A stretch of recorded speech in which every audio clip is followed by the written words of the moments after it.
avant de connaître le Seigneur Jésus, vous étiez qui?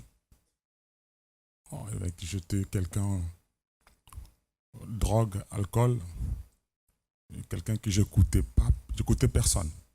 Je faisais ce que je voulais. J'avais ma famille et qu'ils ont... Parce que moi, je suis angolais. Ma mère, elle a de l'argent. Elle a vraiment d'argent. Et moi, je prenais l'argent de ma mère. Je faisais la fête partout. Donc, Vous n'étiez rien. je n'étais rien. Vous étiez un perdu dans le monde. Et ma mère priait toujours que j'attrape pas la maladie parce que comme j'avais tellement j'étais amoureux, je prenais toutes les filles, quoi. Je voyais, je donnais l'argent. Et comme il y avait maladie de sida, ma mère elle disait, ah mon fils, il faut aller à l'église, au moins venez avec moi à l'église. Mais moi je ne venais pas. Je partais, je faisais la fête, je prenais des fois la voiture de ma mère. Bon, j'ai fait ça, j'étais jeune, j'avais 17 ans. 17 ans. 17 ans. Je commençais déjà, mais je commençais avant, à l'âge de 14 ans déjà, j'étais quelqu'un, j'étais vraiment quelqu'un, je prenais l'argent, j'amusais. Il avait tout pour avoir une vie. Le meilleur, n'est-ce pas? Parce que vos parents, ils avaient des conditions. Exactement, il avait des conditions. Même ma mère, elle avait des conditions. Vous étiez dans la drogue, dans l'alcoolisme, perdu dans le monde. Voilà, tout le monde le disait, même les filles, mais des fois quand je sortais, ils me disaient, mais toi, mais rentre chez toi. Parce que je partais dormir avec des amis. Bon, les amis qui venaient de Congo, tu vois, ils venaient en Angola, ils ont leur maison comme ça. Moi, je partais dormir avec eux, comme ça. Tous mes deux enfants, ils étaient malades. Même ma femme était malade. Et les problèmes, ça se trouve, les problèmes, moi, j'étais toujours dans la même vie. En fait, je sortais, je partais en Allemagne, j'étais là, à gauche, à droite. Et ils ne savaient pas que les amis qui venaient faire la fête chez moi, ils étaient jaloux de moi. Vous étiez victime de jalousie? Oui. Quand on commençait à voir des choses à la maison qui ne marchaient pas, moi, souvent, je disais, oh, c'est rien, c'est rien. En fait, des fois, je viens, je regarde l'info, je dors, et je reste là jusqu'à le matin à 8 h. Mais c'est bizarre. Ça, c'est chose que ça s'arrive pas. Et ma femme aussi dormait, et passait là. Et du coup, les salons, tu es dans le salon, moi, parce que moi, j'aime bien ma maison, c'est blanc. J'aime pas l'autre couleur. Mais tu mets la lumière, c'est flou. Il y a comme que il n'y a pas la lumière. Des fois, vous dormez, les assiettes, ils bougeaient, tombaient, pam, pam, pam. On partait les voir, il n'y a rien. Je dis, mais c'est quoi ça?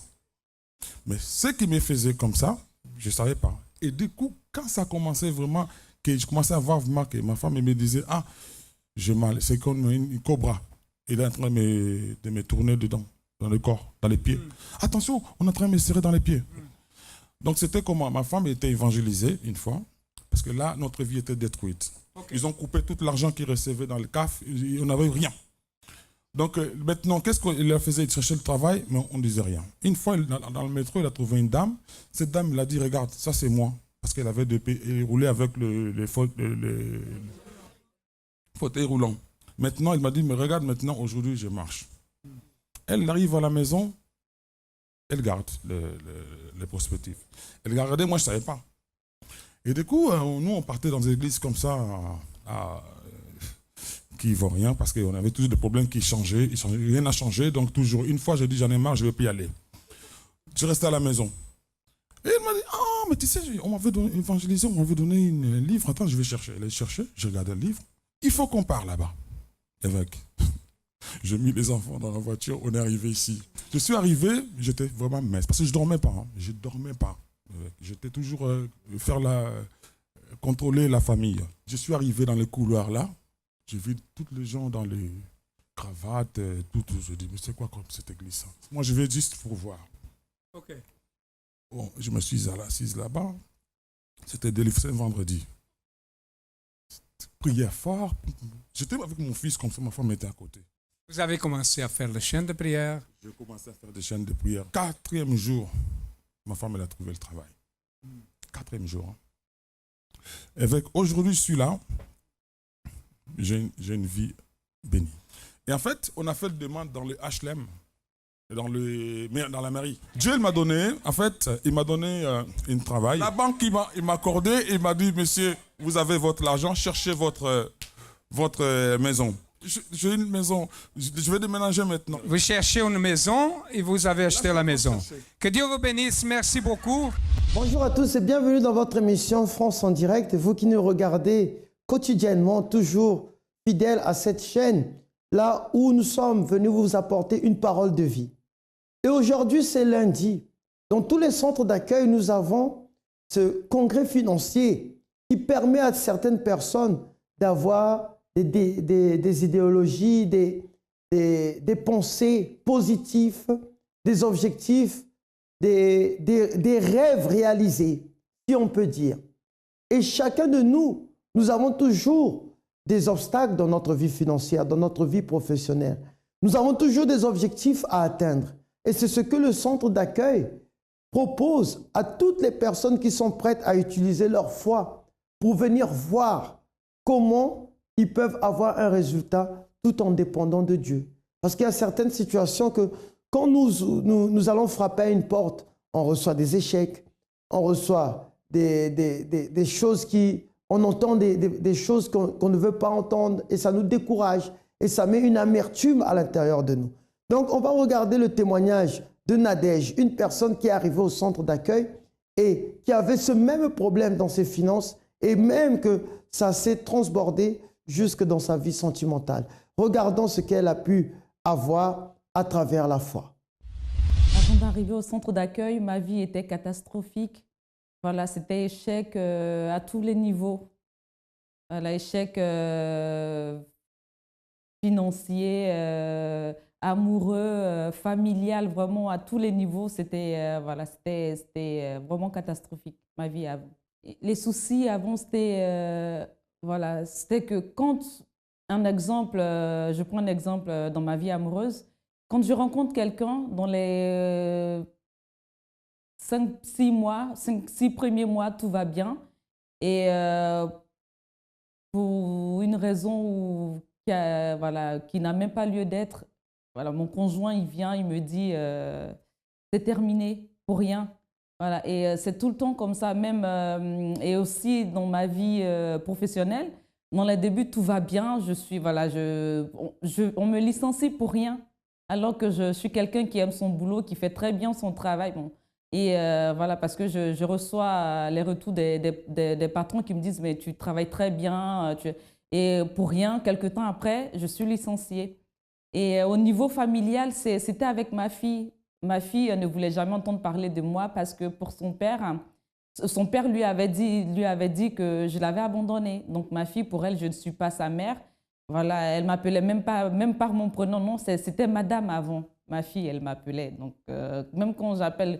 C'est quand elle a envie de parler avec moi, elle prend le téléphone. Oui, madame, tu nous déranges. Là ça, c'est quand elle me parle. Sinon, elle ne veut rien entendre de moi. Elle ne veut même pas... Voilà, et c'était vraiment, vraiment catastrophique. Je ne sais pas si, je sais pas si ceux qui vont entendre ce témoignage, s'il y en a qui ont déjà vécu ma situation, mais franchement, je dis non, je ne conseille même à mon pire ennemi, je ne souhaite à mon pire ennemi de vivre ça parce que tu penses à tout, il y a tout qui te passe par la tête. Bon, aujourd'hui, je me suicide ou je fais quoi parce qu'il y a rien qui va. Il n'y a rien qui va. Tu n'as personne, tu es seul au monde. Tu dis, voilà, tout le monde t'a abandonné, tout le monde, tu es vraiment seul, mais vraiment seul au monde. Et ça ne va pas, quoi. Voilà, donc quand tu es dans ce cas-là, quand tu penses rien qu'au suicide, en fait. Tu penses qu'à ça. Mais en tout cas, il faut avoir le courage pour le faire. Mais vraiment, à répétition, tu penses à te suicider. Et vraiment, c'est vraiment difficile. C'est vraiment difficile. Je faisais même des cauchemars. Je me réveillais en plein milieu de la nuit. Je criais, je pleurais. Je ne dormais pas. J'avais le sommeil très, très... Voilà, franchement, je ne dormais pas. Voilà, limite dépressive, quoi, parce qu'il y avait tout qui me venait. Mais qu'est-ce qui se passe? Pourquoi moi? Pourquoi moi? Je ne comprenais pas. Je me demandais, mais est-ce qu'il y a quelqu'un qui voit un peu ma souffrance, qui voit ce que je vis? Donc vraiment, c'est ça, quoi. Tu penses, je ne veux plus exister, je veux mourir. Donc, tu penses qu'à ça. Et c'était mon cas avant. Des échecs, on en aura. Des problèmes, on en aura. Et vous savez qu'un problème appelle toujours un autre. Ça frappe toujours à leur porte. Comme Nadège, vous pouvez voir maintenant, sa famille, ça atteint d'abord le licenciement professionnel et ça atteint sa famille, rupture aussi dans la vie sentimentale. Et sa fille a fini par la détester. Parce qu'un problème appelle toujours un autre. Regardez ce qu'elle ressentait pour une mère qui a donné son meilleur, qui s'est déchirée en deux pour qu'elle manque de rien, pour qu'elle puisse avoir toujours quelque chose, un quotidien dans son assiette peut-être. Et un jour, sa propre fille lui dit que je te déteste, je t'aime pas. Alors, ça devait être une grande déchirure au niveau de son cœur. Et c'est comme ça qu'elle est arrivée au centre d'accueil, au 254 rue du Faubourg Saint-Martin, Paris 10e. Vous pouvez emprunter la ligne 2 et 5 et 7. Vous pouvez voir que vous allez descendre à Stalingrad ou bien la ligne 7 et descendre à Louis-Blanc. Ça, c'est à 5 minutes de marche, le siège du centre d'accueil ici dans Paris. Vous pouvez y accéder facilement comme ce que Nadège a fait. Elle est arrivée au centre d'accueil et elle a reçu des conseils. Et qu'est-ce qu'elle a fait de ces conseils? Alors, on va écouter la suite de son témoignage et on revient par la suite. J'ai connu le centre d'accueil par le biais d'une collègue qui vient toujours d'ailleurs au centre d'accueil. Ça n'allait pas. Voilà, je venais juste de perdre mon travail. Voilà, vu que la préfecture de la Seine-Saint-Denis m'avait arraché, m'avait repris mon titre de séjour tout en prétextant que ma fille est française, qu'elle n'est pas sur le territoire français. Donc voilà, j'ai reçu le courrier le 24 février. Et le jour même, j'ai reçu le courrier. Mon conjoint, mon fiancé m'a laissé tomber le même jour même que j'ai reçu le courrier. Donc là, le lendemain, je suis partie au travail. Je pleurais. Je dis, mais tout me tombe dessus, quoi. Voilà, vu que c'est ça ma vie, en gros, tout me tombe dessus et ça recommence encore. Donc, je pleurais et j'ai ma collègue qui arrive qui me dit, mais pourquoi tu pleures? Et je lui explique ma situation. Elle me dit, ben non, pleure pas, viens avec moi. Je dis, non, moi, je ne viens pas avec toi. Déjà, Dieu et moi, on n'est pas copains. Si on était copains, il n'allait jamais me laisser tomber parce que ma vie a toujours été parsemée d'échecs. Donc, s'il existait, ça n'allait pas être le cas, vu que je suis tout le temps gentille avec les gens autour de moi. Et c'est que, voilà, donc moi, je ne viens pas au centre d'accueil. Et elle insistait, elle m'a dit, tu viens au centre d'accueil. Si jamais tu n'as pas gain de cause, ben, tu retournes. Et c'est comme ça que je suis arrivée au centre d'accueil. Quand je suis arrivée au centre d'accueil, ça a coïncidé avec la campagne d'Israël. Mon arrivée a coïncidé avec la campagne d'Israël. Et je ne savais pas ce que c'était, mais je me suis renseignée auprès d'un auxiliaire qui n'est plus là et qui m'a expliqué ce que c'était. Je n'avais même pas compris, mais je dis, c'est pas grave, je vais le faire. Il m'a dit, si vous ne comprenez pas, ne le faites pas. Je dis, non, c'est pas grave, je vais le faire. Et j'ai participé à la campagne d'Israël. Je participais aux réunions. Je venais tout le temps aux réunions. Voilà, vraiment, je venais, quoi. Je me donnais vraiment ça parce que je voulais voilà, que ma vie, elle change. Je ne voulais plus de cette vie-là. Non, non, je ne voulais plus que ma photo soit affichée sur le tableau de l'échec, quoi. Non, je ne veux pas. Je ne voulais même plus ça. Donc, je faisais tout. Je participais aux propos. Voilà, j'y allais. Vraiment, et je voulais aussi découvrir ce Dieu-là parce que je suis fille de pasteur, mais non, je ne voulais même pas entendre parler de Dieu. Mais je voulais vraiment voir sa gloire. J'étais vraiment décidée parce que je voulais changer de vie. Je voulais que ma vie, elle change. La campagne d'Israël, vraiment ce qui m'a motivée à participer à la campagne d'Israël, c'est, voilà, comme je l'ai dit, je voulais vraiment que tout s'arrête. Voilà, cette vie médiocre là, que je menais, je voulais vraiment que ça cesse, je voulais vivre une vie meilleure, je voulais vraiment être transformée, je voulais une nouvelle vie. Voilà, je voulais vraiment une nouvelle vie. Donc, c'est vraiment ce qui m'a poussée à participer à la campagne d'Israël parce que la campagne d'Israël, c'est quoi? Se sacrifier, pardon, donner son tout à Dieu, se sacrifier, se donner à Dieu. Et voilà, moi, ce que je voulais en récompense, c'était vraiment un changement dans ma vie. Je voulais que ma vie, elle change, mais sur tous les plans, qu'elle change. Voilà, qu'elle change réellement. Donc, c'est ça qui m'a vraiment motivée à participer à la campagne d'Israël, à participer à toutes les réunions.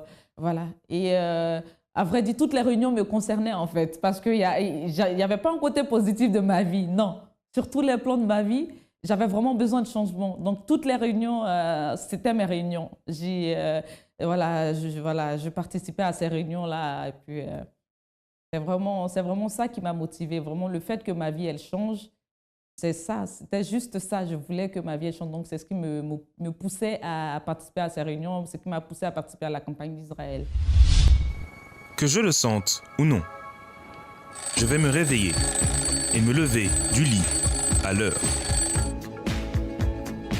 Que je le sente ou non, je vais faire mon devoir envers mon corps et m'entraîner chaque matin. Que je le sente ou non, je vais faire mon travail d'abord et me divertir ensuite. Que je le sente ou non, je vais toujours tenir mes promesses. Que je le sente ou non, je vais pardonner ceux qui m'ont offensé. Que je le sente ou non, je vais faire les sacrifices nécessaires pour atteindre mes objectifs.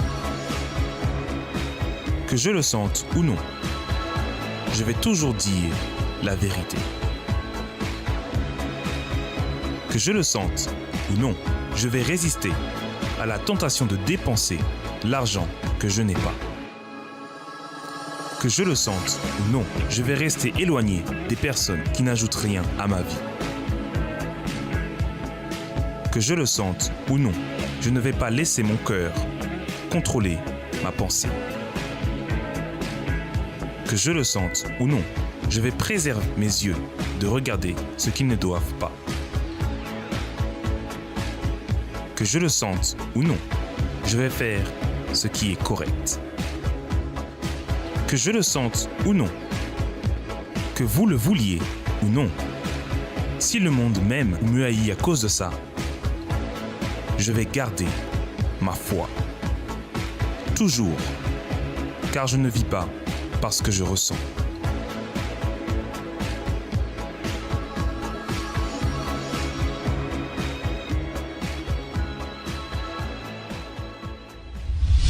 Alors, par le biais d'une amie, elle est arrivée au centre d'accueil. Comme tous, des fois, on nous invite dans la rue, des fois, on nous invite aussi à venir par le biais d'un ami ou d'un collègue ou d'un membre de notre famille. Mais elle est arrivée au centre d'accueil. Elle a entendu parler de la campagne d'Israël. Elle a participé, elle a agi sa foi. Et c'est ça qu'on vous appelle à venir faire, à venir utiliser votre foi. Parce que des problèmes, tous, on en a. Des solutions aussi, tous, non, je ne crois pas. Tout le monde a des problèmes, mais ce n'est pas tout le monde qui a les solutions. Parce que les solutions, il faut les chercher, il faut les trouver. Et il y a certaines solutions qu'on peut trouver qu'en Dieu. Il y a certaines solutions qu'on peut trouver seulement dans la parole, dans les Écritures. Parce qu'il y a des promesses. Il y a certains résultats que quand on demande, on frappe avec notre connaissance, on demande avec notre savoir, mais on ne reçoit pas. Mais quand on demande par le biais de Dieu, alors toutes les portes nous sont ouvertes. Car lui, il est le serrurier de toutes les portes. Il peut ouvrir n'importe quelle porte du moment que vous manifestez votre foi. Et votre foi doit être en action. C'est pour ça qu'on vous invite à venir tous les lundis dans notre congrès financier. Vous allez voir, des conseils vous seront donnés, des prières seront faites en votre faveur pour que vous sortez de cette misère, de cette peut-être pauvreté, si je peux me permettre de dire. Parce qu'il n'y a que vous qui pouvez agir. Parce que nous, on peut faire l'invitation. On peut vous donner cette invitation à venir. Mais si vous ne venez pas, peut-être la situation va continuer. Vous avez frappé à plusieurs portes, vous avez frappé, demandé, mais en vain. Il n'y a pas eu de réponse. Enfin, ça dépend que de vous. Et vous pouvez appeler même ce numéro, le 01 53 35 85 12, et il y aura une personne au bout du fil qui pourra vous répondre, vous orienter vers le centre d'accueil le plus proche de chez vous, ici en Île-de-France, ou si vous vous trouvez dans des provinces, alors vous appelez ce numéro et c'est sûr et certain qu'il y aura une personne qui va vous répondre. Le 01 53 35 85 12. Alors, on va revoir le témoignage de Nadège et les réponses aujourd'hui. Comment est sa vie? Ma vie aujourd'hui est transformée, est changée et voilà, je suis plus la Nadège meurtrie, la Nadège mélancolique, la Nadège... Non, je suis la Nadège joyeuse. Voilà, tout va bien. Déjà, je pense que ça se voit sur mon visage que tout va bien. Donc ma vie aujourd'hui est, je veux dire, pleine de grâce, franchement. Aujourd'hui, j'ai plus d'envie de suicide, je fais même plus de cauchemars. Je fais même plus de cauchemars. Peut-être que si j'arrive pas à dormir, c'est parce que quand on est trop fatigué aussi, on n'arrive pas à dormir. Donc voilà, donc ça m'a, j'ai été trop fatiguée, donc mais franchement, c'est pas, je dors pas parce que j'ai mal ou non. Aujourd'hui, non, plus d'envie de suicide. Je vais pas faire ce plaisir-là au diable, non. J'ai envie de vivre, j'ai vraiment envie de vivre, j'ai envie de, voilà, d'être là pour le premier chagrin d'amour de ma fille. Donc voilà, j'ai vraiment envie de vivre. Voilà. C'est vraiment, ouais, j'ai plus ces pensées-là, ces pensées nocturnes qui me... Non, non, plus jamais. Ma relation aujourd'hui avec ma fille, c'est... je veux dire, c'est waouh, c'est le mot. Aujourd'hui, c'est-à-dire, c'est plus quand j'appelle, c'est plus madame, tu nous déranges, pourquoi est-ce que tu appelles? Non, c'est allô, maman d'amour, comment tu vas?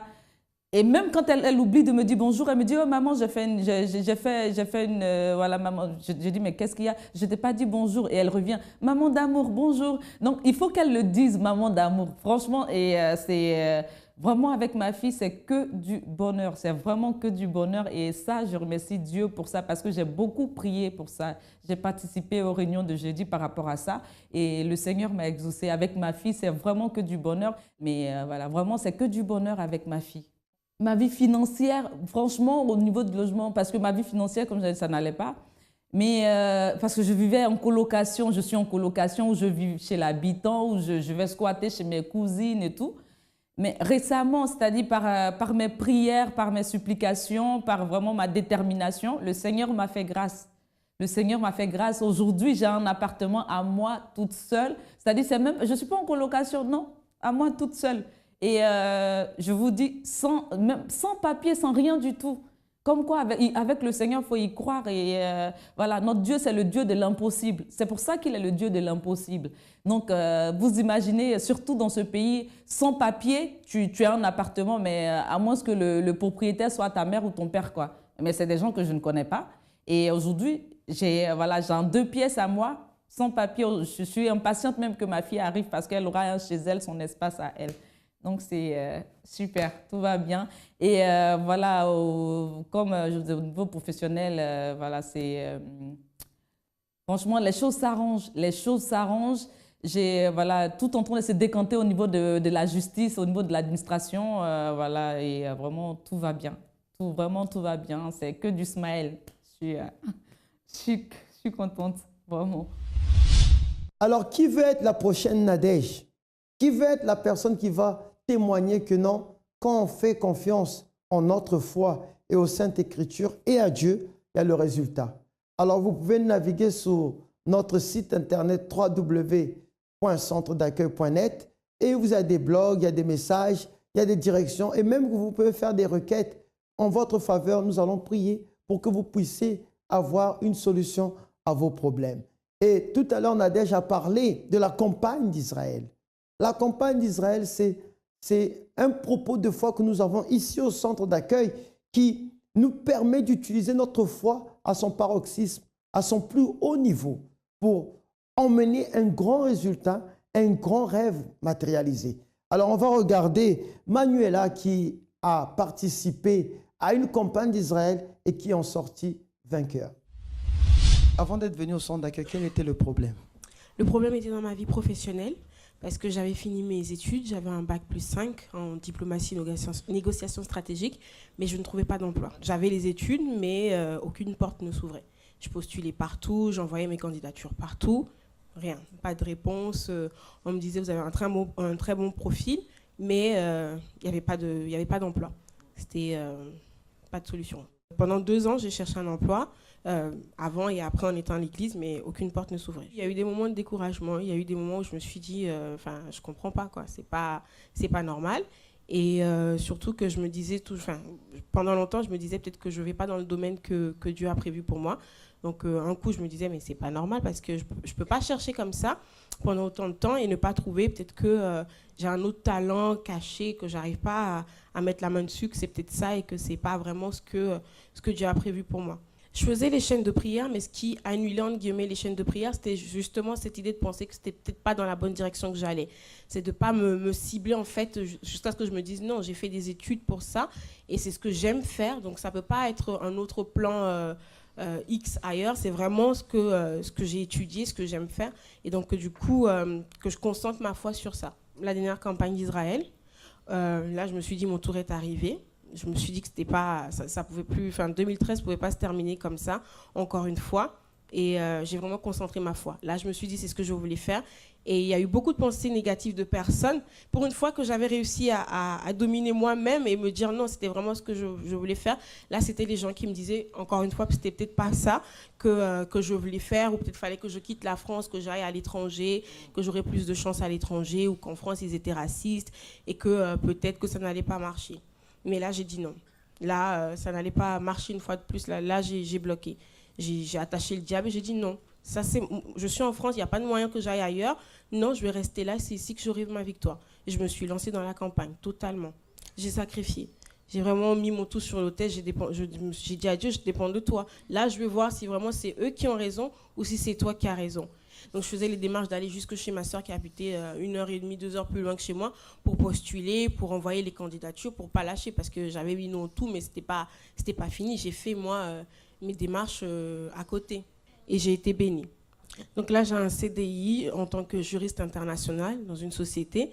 Et c'était un poste qui convenait complètement avec mon cursus. Ce n'est pas aller dans un autre domaine en disant je prends autre chose en attendant. C'était quelque chose qui était vraiment en rapport avec mes études. Donc c'était top. Qu'est-ce que le centre d'accueil représente pour toi? C'est une école de vie parce que ça permet de mettre en pratique la foi, de vraiment... pour moi, c'est une école, c'est une maison, c'est une famille, c'est tout. C'est tout. Il n'y a pas de mot à dire. Que Dieu te bénisse. Amen. Alors, toute chose a une fin et l'émission touche à sa fin, mais je suis sûr que vous avez reçu une parole de vie. Maintenant, ça sera à vous de mettre votre foi en action. Donc, je serai toujours là, demain, toujours à la même heure, toujours au même engouement, toujours le même résultat, de changer, de transformer votre pensée à travers la parole qu'on vous donne. Parce qu'ici, au centre d'accueil, tout est possible à celui qui croit, et surtout quand on croit aux Saintes Écritures. À demain et que Dieu vous bénisse.